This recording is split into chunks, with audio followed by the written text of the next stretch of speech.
భారతీయ కళా మహోత్సవం 2వ ఎడిషన్ బొల్లారం రాష్ట్రపతి నిలయంలో ఘనంగా జరిగింది. ఈ వేడుక దేశం సాంస్కృతిక వారసత్వాన్ని మరోసారి గుర్తు చేసిందని చెప్పారు ప్రెసిడెంట్ ముర్ము. ఇలాంటి ఉత్సవాల్లో పాల్గొనడం సంతోషంగా ఉందన్నారు. సంస్కృతి సంప్రదాయాల పరిధి విస్తరిస్తోందన్నారు కేంద్ర మంత్రి Kishan Reddy.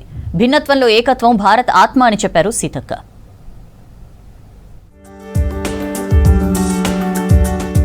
Indian arts festival 2వ ఎడిషన్ ప్రారంభోత్సవంలో పాల్గొన్నారు రాష్ట్రపతి ద్రౌపది ముర్ము.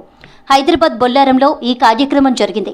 అందరి మధ్య ఈ వేడుకను పంచుకోవడం సంతోషంగా ఉందన్నారు రాష్ట్రపతి ముర్ము. ఈ ఉత్సవం మొదటి ఎడిషన్ ఈశాన్య భారతదేశం యొక్క గొప్ప సాంస్కృతిక వారసత్వాన్ని పరిచయం చేసిందన్నారు. ఈసారి పశ్చిమ భారతదేశం గొప్పతనం చూసే ఛాన్స్ దక్కిందన్నారు. ఢిల్లీలో రాష్ట్రపతి భవన్తో పాటు సిమ్లా, హైదరాబాద్, డెహ్రాడూన్లోని రాష్ట్రపతి నివాసాలు ప్రజలకు నిత్యం అందుబాటులో ఉంటాయన్నారు. దేశం యొక్క గొప్ప సంస్కృతి వారసత్వాన్ని తెలుసుకునే వీలుంటుందన్నారు ముర్ము. मुझे पूरा विश्वास है कि अगले 9 दिनों तक चलने वाले इस महोत्सव में शामिल होने वाले लोग गुजरात, महाराष्ट्र, राजस्थान, गोवा, दमन और दीव तथा दादरा और नगर हवेली के हस्तशिल्प, नृत्य, संगीत, साहित्य और व्यंजन के माध्यम से भारत के पश्चिमी क्षेत्र की लोक संस्कृति की झलक देख पाएंगे. గత ఎడిషన్లో ఈశాన్య దేశ గొప్ప సంస్కృతిని ప్రదర్శించామని, ఇప్పుడు నార్త్ ఇండియా సంస్కృతి ప్రదర్శిస్తున్నామన్నారు గవర్నర్ జిష్ణుదేవ్ వర్మ. ఈ ఉత్సవంలో పాల్గొనడం సంతోషంగా ఉందని చెప్పారు. రాష్ట్రపతి నిలయంలో జరిగే ఈ కార్యక్రమం చరిత్రలో నిలిచిపోతుందని చెప్పారు. While last year's Kala Mahotsav honored the unparalleled cultural wealth of India's northeast, this year we rejoice in the vivacious spirit of Western India, reminding us how our nation's strength lies in boundless diversity. In the words of our Honorable Prime Minister, Sri Narendra Modi ji, these festivals of ours may be in different regions, but they show how unity is woven into the diversity of India. రాష్ట్రపతి నిలయం కేవలం ఆశ్రయం మాత్రమే కాదు, భారతీయ ఆత్మ అన్నారు కేంద్ర cultural minister Gajendra Singh Shekhawat. పశ్చిమ భారతదేశం యొక్క కళలు అద్భుతమని కొనియాడారు. ఈ వేడుకల్లో పాల్గొనడం సంతోషంగా ఉందన్నారు షెకావత్. पूरे वैभव के साथ में हमने प्रस्तुत किया था और मुझे अत्यंत प्रसन्नता है कि पिछले बार हैदराबाद और तेलंगाना राज्य के कम से कम 1 लाख लोगों ने इस उत्सव का आनंद लिया था और इससे यह सिद्ध हुआ था कि सांस्कृतिक का आदान प्रदान भारत को एक विविधता से भरे हुए भारत को एकता के सूत्र में बांधने के लिए सबसे मजबूत तंतु है. సంస్కృతి సంప్రదాయాల పరిధి విస్తరిస్తోందన్నారు కేంద్ర మంత్రి కిషన్ రెడ్డి. చాలా ప్రాంతాలతో మనకు ప్రాచీనమైన సంబంధాలున్నాయని చెప్పారు. స్థానిక ఉత్పత్తులను ప్రోత్సహించేలా కార్యక్రమాలు చేస్తున్నామన్నారు. చేతి వృత్తులు, ఆహార ఉత్పత్తులను ప్రమోట్ చేస్తున్నామని చెప్పారు. భారతీయ కళా మహోత్సవంలో పాల్గొన్నారు కేంద్ర మంత్రి కిషన్ రెడ్డి. भारत का विविधता को बनाए रखने के लिए हर एक राज्य दूसरी राज्यों का कल्चर और कला खान पान का जान जरूरी है. आने वाले पीढ़ी के लिए तो ये बहुत जरूरी है. ऐसे कार्यक्रमों के द्वारा उन 2 राज्यों का जनता के बीच में एक इमोशनल कनेक्टिविटी होता है. यही एक भारत श्रेष्ठ भारत का थीम है. భిన్నత్వంలో ఏకత్వం భారత ఆత్మ అన్నారు తెలంగాణ పంచాయతీరాజ్ శాఖ మంత్రి సీతక్క. తెలంగాణ నేలపై దేశ సాంస్కృతిక వైవిధ్యాల సమ్మేళనం జరగడం సంతోషమని చెప్పారు. హైదరాబాద్ మినీ ఇండియా అని అన్నారు. సమ్మక్క సారక్క జాతర ప్రపంచపు అతిపెద్ద గిరిజన వేడుక అన్నారు సీతక్క. జనవరిలో జరిగే ఈ వేడుకలకు రాష్ట్రపతి రావాలని ఆహ్వానిస్తున్నామన్నారు. You are from Odisha and our governor sir is from Tripura and I am from Telangana. We may come from different regions but we are united by the same tribal heritage and the same sacred bond with nature. In this spirit, I respectfully invite you, Madam President, on behalf of the Telangana government and the Adivasi community to grace the upcoming Sammakka Sarlamma Jatara. భారతీయ కళా మహోత్సవంలో సాంస్కృతిక కళాకారుల ప్రదర్శన ఆకట్టుకుంది. పశ్చిమ భారతదేశం యొక్క వివిధ కళలను ప్రదర్శించారు. పలువురు కళాకారులను రాష్ట్రపతి ముర్ము అభినందించారు.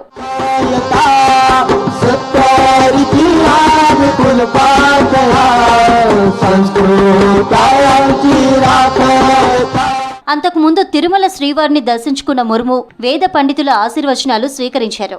ఆ తర్వాత స్పెషల్ ఫ్లైట్లో బేగంపేట ఎయిర్పోర్టుకి చేరుకున్నారు.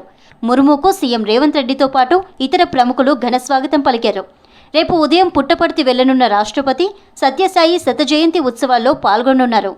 డిసెంబర్ 21 వరకు హైదరాబాద్లోనే ఉండనున్న రాష్ట్రపతి శీతాకాల విడిది తర్వాత ఢిల్లీ వెళ్లనున్నారు.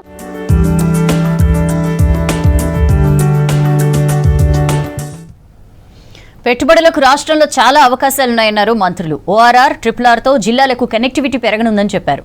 తెలంగాణను బలమైన ఆర్థిక శక్తిగా మార్చేందుకు కృషి చేస్తున్నామన్నారు. ఇండస్ట్రియల్ పాలసీపై బీఆర్ఎస్ నేతలు తప్పుడు ప్రచారం చేస్తున్నారని ఫైర్ అయ్యారు.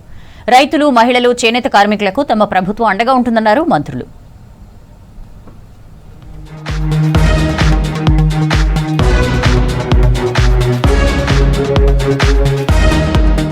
వివిధ ప్రభుత్వ పథకాలకు నిధులు విడుదల చేసింది ప్రభుత్వం. సన్నధాన్యానికి బోనస్, ఎల్పీజీ మహాలక్ష్మి పథకం, మైనారిటీ శాఖకు సంబంధించి 480 కోట్ల రూపాయలను రిలీజ్ చేసింది.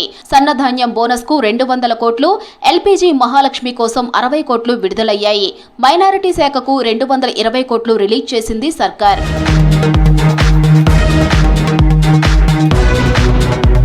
దేశంలో అత్యంత వేగంగా అభివృద్ధి చెందుతున్న రాష్ట్రం తెలంగాణ అన్నారు డిప్యూటీ సీఎం భట్టి విక్రమార్క. పెట్టుబడులకు తెలంగాణ స్వర్గధామమని చెప్పారు. హైదరాబాద్ ప్రజాభవన్లో కార్పొరేట్ కంపెనీల ప్రతినిధులతో ప్రత్యేక సమావేశం నిర్వహించిన భట్టి 2047 నాటికి రాష్ట్రాన్ని $3 ట్రిలియన్ ఆర్థిక వ్యవస్థ స్థాయికి తీసుకెళ్లాలని తమ ప్రభుత్వం లక్ష్యంగా పెట్టుకుందని చెప్పారు. పెట్టుబడులకు అనుకూల వాతావరణం, భౌగోళిక అంశాలతో పాటు తక్కువ ధరలకే నైపుణ్యంతో కూడిన మానవ వనరులు అందుబాటులో ఉండటం కలిసి వచ్చే అంశాలన్నారు. దాదాపు 30,000 ఎకరాలలో ఫ్యూచర్ సిటీని అభివృద్ధి చేస్తున్నామన్నారు భట్టి.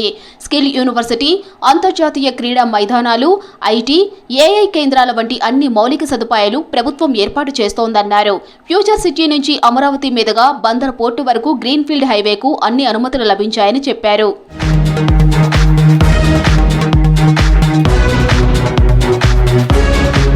ఔటర్ రింగ్ రోడ్డుతో పాటు రీజనల్ రింగ్ రోడ్డుతో రాష్ట్రానికి కనెక్టివిటీ పెరుగుతుందన్నారు భట్టి. RRRతో ప్రధాన జిల్లాలు అనుసంధానమవుతాయని చెప్పారు. ఔటర్ రింగ్ రోడ్ నుంచి రీజనల్ రింగ్ రోడ్డు వరకు 39 రేడియల్ రోడ్లు నిర్మిస్తున్నామని, వీటి మధ్య ఫార్మా, ఐటీ, హ్యాండ్లూమ్, ఆగ్రో వంటి పారిశ్రామిక పార్కులు ఏర్పాటు చేస్తామన్నారు. పరిశ్రమలకు 24 గంటల నాణ్యమైన విద్యుత్ అందిస్తామన్నారు భట్టి. భవిష్యత్తులో విద్యుత్ కొరత లేకుండా చేసేందుకు ప్రణాళికలు సిద్ధం చేస్తున్నామని చెప్పారు. గ్రీన్ ఎనర్జీకి ప్రాధాన్యం ఇస్తున్నామన్నారు. కృష్ణా, గోదావరి వంటి జీవనదుల మధ్యలో రాష్ట్రం ఉండటం వల్ల నీటి కొరత లేదని చెప్పారు.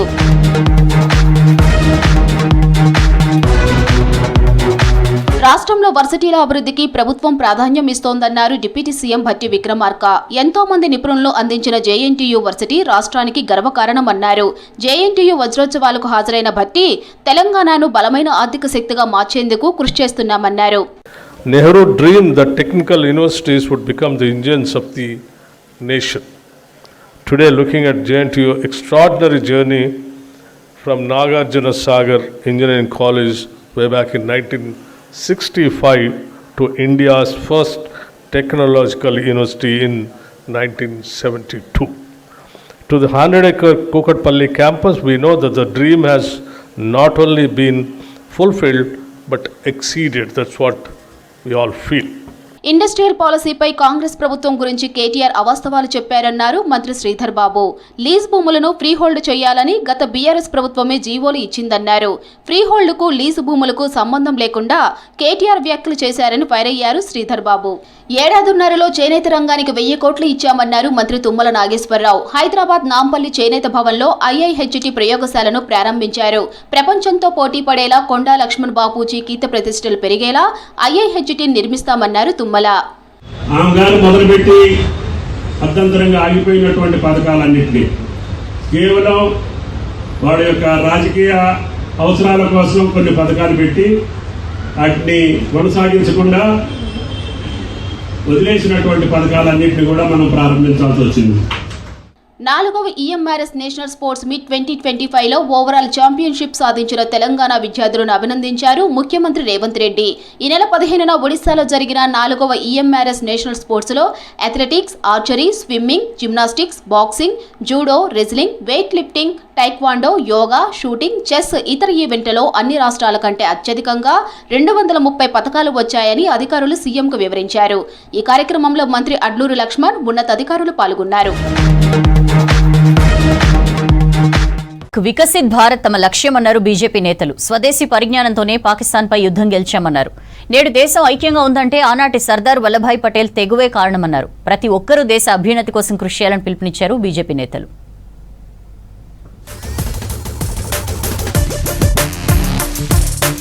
2047 కల్లా ఇండియా వికసిత్ భారత్గా అవతరిస్తుందన్నారు బీజేపీ స్టేట్ చీఫ్ రామచంద్రరావు. స్వదేశీ ఆయుధాలతో ఆపరేషన్ సింధూర్ నిర్వహించామని, మిషన్ సక్సెస్ అయిందన్నారు. హైదరాబాద్లోని బీజేపీ స్టేట్ ఆఫీస్లో ఆత్మనిర్భర భారత్ వర్క్ షాప్ నిర్వహించారు. ప్రతి ఒక్కరూ దేశీయ ఉత్పత్తులనే కొనుగోలు చేయాలన్నారు రామచంద్రరావు. ఆర్థికంగా బలమైన దేశంగా మనం నిలబడాలి. ఈ దేశం మనం ముందుకు పోవాలి. ఈ దేశం ఎవరిపైన ఆధారపడద్దు. మన ఆత్మ నిర్భర్ భారత్ గా మనం ఉండాలి అనేటువంటి ఆలోచనతో నరేంద్ర మోదీ గారు తీసుకున్నటువంటి కొన్ని నిర్ణయాల వల్ల ఈరోజు భారతదేశము ప్రపంచంలో ఆర్థిక వ్యవస్థలో 4వ స్థానంలో పెద్ద 4వ స్థానం ఉన్నది. ఇది 4th largest economy going economy in the world. ఈ రోజు మన ఒక వస్తువును మనం వాడమంటా ఉన్నాం. కేంద్ర ప్రభుత్వం 4 కార్మిక కోడ్లను అమల్లోకి తెచ్చిన సందర్భంగా కేంద్ర మంత్రి బండి సంజయ్ హర్షం వ్యక్తం చేశారు. 29 పాత చట్టాలను సరళీకృతం చేసి ఆధునిక చట్టాన్ని సృష్టించామన్నారు బండి సంజయ్. ప్రతి కార్మికుడికి కనీస వేతన హామీ ఉంటుందని చెప్పారు. ఇది భారతదేశ శ్రామిక శక్తికి ప్రధాన మార్పన్నారు సంజయ్. సర్దార్ వల్లభాయ్ పటేల్ వల్లే భారతదేశం ఐక్యంగా ఉందన్నారు మెదక్ ఎంపీ రఘునందన్ రావు. కాశ్మీర్ నుంచి కన్యాకుమారి వరకు పటేల్ చేసిన కృషి మరవలేనిదని చెప్పారు. వల్లభాయ్ పటేల్ 150వ జయంతి సందర్భంగా సిద్దిపేట జిల్లా దుబ్బాకలో నిర్వహించిన యూనిటీ మార్చ్ లో పాల్గొన్నారు ఎంపీ రఘునందన్. ప్రతి ఒక్కరూ దేశ అభ్యున్నతి కోసం కృషి చేయాలన్నారు. యువత దేశ రక్షణలో ముందుండాలని సూచించారు. భారతదేశం పటేల్ లోపల మధ్యలో వేరే దేశాలు ఉండడానికి వీల్లేదని ఈ దేశ తొలి హోంమంత్రి అయినటువంటి గౌరవనీయులు సర్దార్ వల్లభాయ్ పటేల్ గారు భారత ప్రభుత్వాన్ని ఒప్పించి అన్ని రాజ్యాలు కూడా భారతదేశ సార్వభౌమాధికారాన్ని ఒప్పుకోవాలి, భారతదేశంలో కలవాలి అని చెప్పినప్పుడు దాదాపు దేశంలో ఉన్నటువంటి 99% మంది రాజులు భారతదేశ సార్వభౌమాధికారాన్ని గుర్తించిండు. కాశ్మీర్ నుంచి కన్యాకుమారి దాకా మన దేశం ఒకటిగా నిలబడడానికి ఆ రోజు సర్దార్ వల్లభాయ్ పటేల్ తీసుకున్నటువంటి ఆ నిర్ణయం ఉపయోగపడింది. రైతులు దళారులను నమ్మొద్దని అన్నారు బీజేపీ ఎమ్మెల్యే పాల్వాయి హరీష్ బాబు. వడ్లను ప్రభుత్వ కొనుగోలు సెంటర్లలోనే అమ్మాలని సూచించారు. సన్న వడ్లకు రాష్ట్ర ప్రభుత్వం 500 రూపాయలు బోనస్ ఇస్తోందన్నారు. కొమరంభీం జిల్లా దహేగాంలో పర్యటించిన పాల్వాయి వరి కొనుగోలు కేంద్రాలను ప్రారంభించారు. ప్యాడీ ప్రొక్యూర్మెంట్ సెంటర్ పెట్టుకుంటే చాలా ఇబ్బంది, లారీ అక్కడ పోవడానికి కూడా చాలా ఇబ్బంది ఉండే. ఇప్పుడైతే రోడ్ సైడే మనం ఆర్ఎండి రోడ్ పక్కనే పెట్టుకున్నాం కాబట్టి ఆరబోసుకోవడానికి కానివ్వండి, ట్రాన్స్పోర్టేషన్ కానివ్వండి చాలా అనుకూలంగా ఉంది.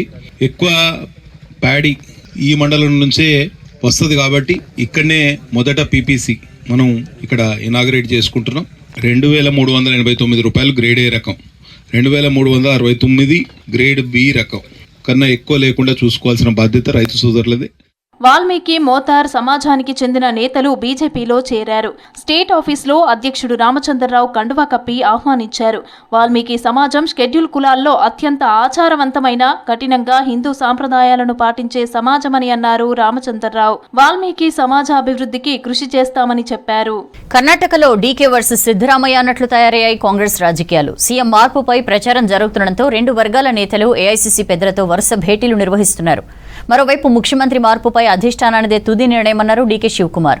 ఏదేమైనా తానే 5 ఏళ్లు సీఎంగా ఉంటానంటున్నారు సిద్ధరామయ్య.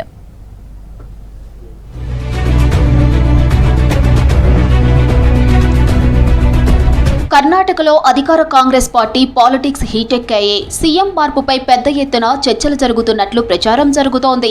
ఈ టైంలో deputy CM DK Shivakumar comments చర్చనీయాంశంగా మారాయి.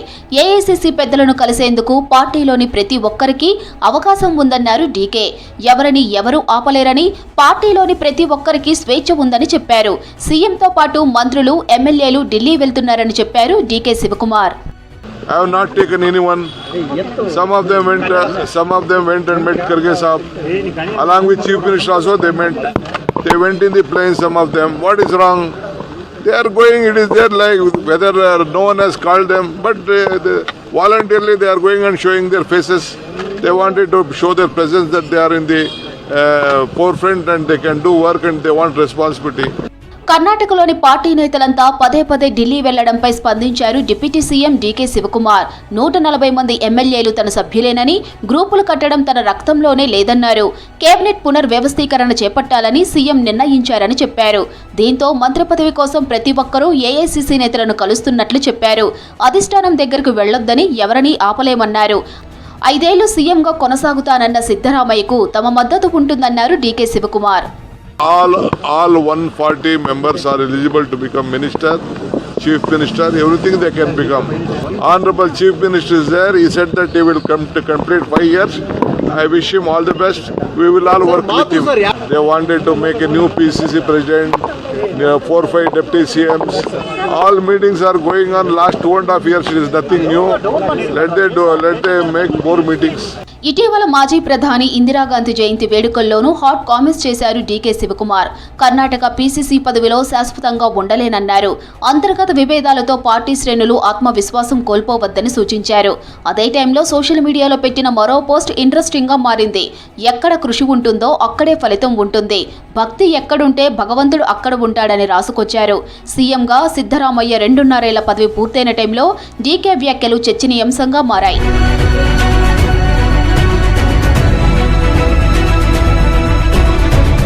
సీఎం మార్పుపై ఊహాగానాల వేళ సిద్ధరామయ్య మద్దతుదారులు రహస్య భేటీలు నిర్వహిస్తున్నట్లు తెలుస్తోంది. డీకేకు ముఖ్యమంత్రి పగ్గాలు అప్పచెప్పాలంటూ వస్తున్న డిమాండ్లపై వారు చర్చించినట్లు ప్రచారం జరుగుతోంది. అయితే ప్రస్తుతం పార్టీలో జరుగుతున్న ప్రచారం మంచిది కాదని సీనియర్ లీడర్లు అభిప్రాయపడుతున్నట్లు తెలుస్తోంది. దీనిపై కాంగ్రెస్ హైకమాండ్ స్పష్టత ఇవ్వాలని కోరుకుంటున్నారు. విభేదాలు పరిష్కరించి 2028 అసెంబ్లీ ఎన్నికలపై ఫోకస్ పెట్టాలని సూచిస్తున్నారు సీనియర్లు.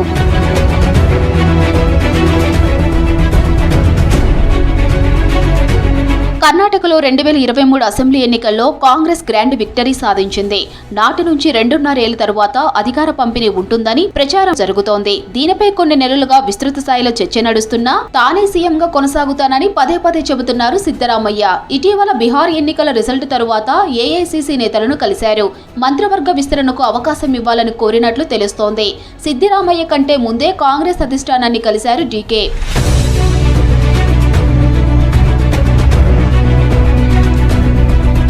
గ్రూప్ రాజకీయాలు పక్కన పెట్టి పాలన, పార్టీ అభివృద్ధిపై ఫోకస్ పెట్టాలంటున్నారు కాంగ్రెస్ సీనియర్ లీడర్లు.